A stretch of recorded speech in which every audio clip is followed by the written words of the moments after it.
وہ عرش کے چراغ ہیں، میں ان کے قدموں کی دھول ہوں۔ اے زندگی گواہ رہنا، میں عاشق رسول ہوں۔ شہادت شہزادہ علی قاسم۔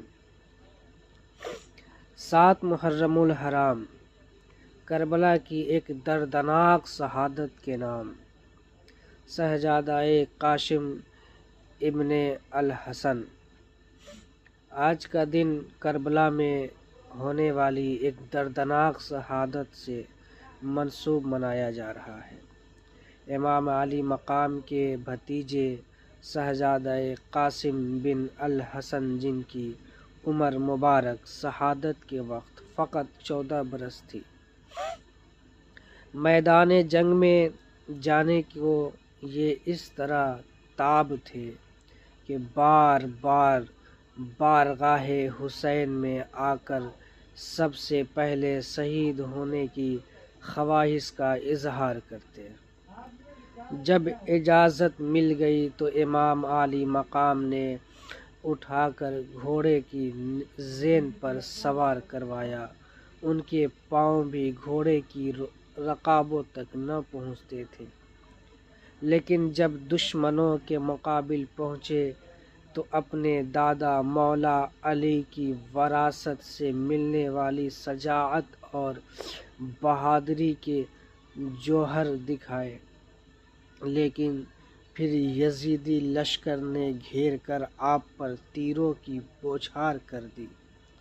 یہ وہ مظلوم شہید ہیں کہ زخمی حالت میں گھوڑے کی زین سے جب گر پڑے تو دشمنوں نے زندہ حالت میں ہی آپ کے جسم اطہر پر گھوڑے دوڑا دیے، جس سے 14 سال بچے کے جسم کے ٹکڑے ٹکڑے ہو گئے۔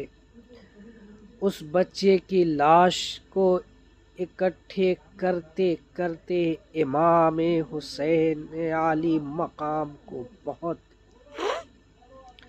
وقت لگا اور اپنی عبا مبارک بچھا کر اس پر لاش قاسم ٹکڑوں میں اکٹھا کی اور اس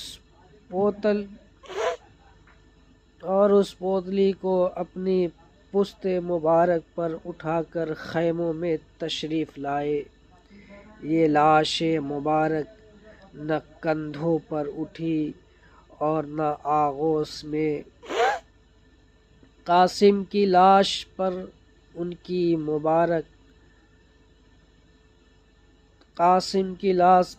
کی مادر گرامی نے امام علی مقام سے سوال کیا کہ آقا، میرے بیٹے نے کیا اپنا حق ادا کر دیا اور کیا آپ مجھ سے راضی ہیں؟